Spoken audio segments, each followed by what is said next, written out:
আসসালামু আলাইকুম dear students, আশা করি সকলেই ভালো আছো। এলকে এডুকেশন টিউটোরিয়ালে তোমাদের সকলকে স্বাগত। আজ আমি তোমাদের জন্য একটি গুরুত্বপূর্ণ রাইটিং নিয়ে আলোচনা করব। রাইটিংটি হলো graph and chart the population growth rate in Bangladesh. তো এই রাইটিংটি তোমাদের জন্য খুবই গুরুত্বপূর্ণ, কারণ এই রাইটিংটি এসএসসি ও এইচএসসি বিভিন্ন বোর্ড পরীক্ষায় একাধিকবার এসেছিল। তাই আমি আজ তোমাদের জন্য graph and chart the population growth rate in Bangladesh এই রাইটিংটি বাংলা অর্থ সহ বলে দেওয়ার চেষ্টা করব। তো ভিডিওটি শুরু করার আগে সবার কাছে একটি রিকোয়েস্ট, যারা যারা আমার এই চ্যানেলটি এখনও সাবস্ক্রাইব করেনি দয়া করে চ্যানেলটি সাবস্ক্রাইব করবে। আর ইতিমধ্যে যারা আমার এই চ্যানেলটি সাবস্ক্রাইব করেছে তাদেরকে অসংখ্য ধন্যবাদ। তো ভিডিওটি শুরু করি।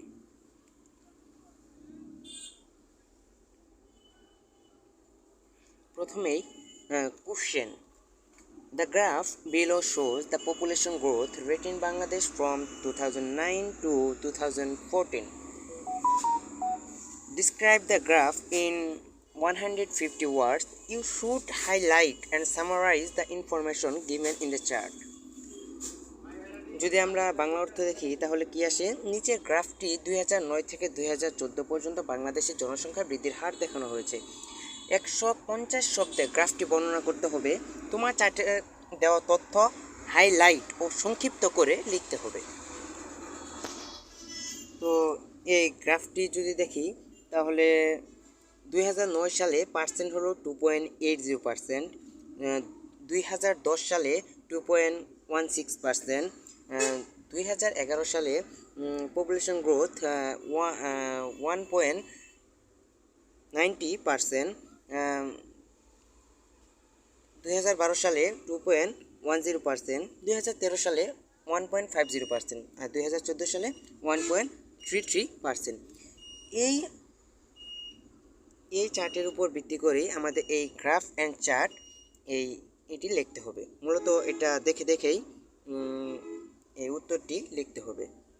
তো যদি অ্যান্সার আমরা শুরু করি তাহলে প্রথমে আমরা দিতে পারি, the graph shows a data of population growth rate in Bangladesh for 6 years from 2009 to 2014. গ্রাফে দেখানো হয়েছে কিংবা দেখায় জনসংখ্যা বৃদ্ধির হার 6 বছরের, যা 2009 থেকে 2014। এই 6 বছরের জনসংখ্যা বৃদ্ধির হার দেখানো হয়েছে।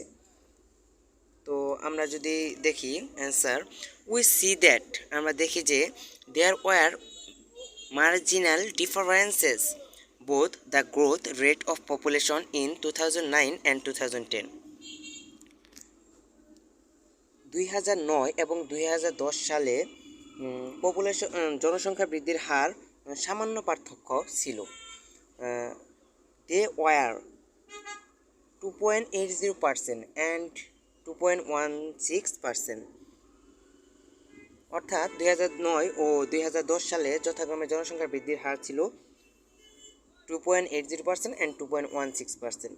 ইন 2011, অর্থাৎ কি 2011 সালে population growth rate has decreased to 1.90%, জনসংখ্যা বৃদ্ধির হার 1.90% কমেছে। ডিক্রেসড অর্থ কমানো কিংবা কমা। ইন 2012, অর্থাৎ 2012 সালে the population growth rate increased to 2.10%, জনসংখ্যা বৃদ্ধির হার 2.10% বেড়েছে কিংবা বৃদ্ধি পেয়েছে। ইনক্রিজড অর্থ বৃদ্ধি পাওয়া। হাওয়াবার, যাই হোক, in 2013 and in 2014 the population growth rates were 1.50% and 1.33%. যাই হোক, 2013 এবং 2014 সালে জনসংখ্যা বৃদ্ধির হার যথাক্রমে 1.50% and 1.33%. In fine, it is clear that the overall population growth rate in Bangladesh is now steady.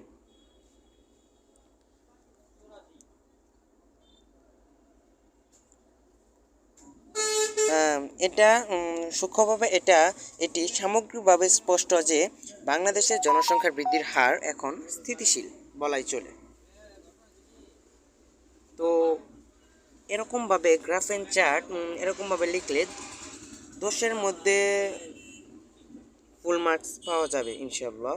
তো এই পর্যন্তই ছিল আমাদের এই গ্রাফ অ্যান্ড চার্ট এই রাইটিংটি। তো ভিডিওটি যদি তোমাদের কাছে ভালো লাগে তাহলে অবশ্যই লাইক, কমেন্ট এবং শেয়ার করবে।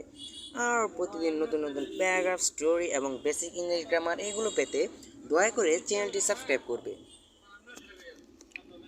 তো আবারও দেখা হবে নেক্সট ভিডিওতে। সে পর্যন্ত তোমরা সবাই ভালো থেকো, সুস্থ থাকো। আসসালামু আলাইকুম।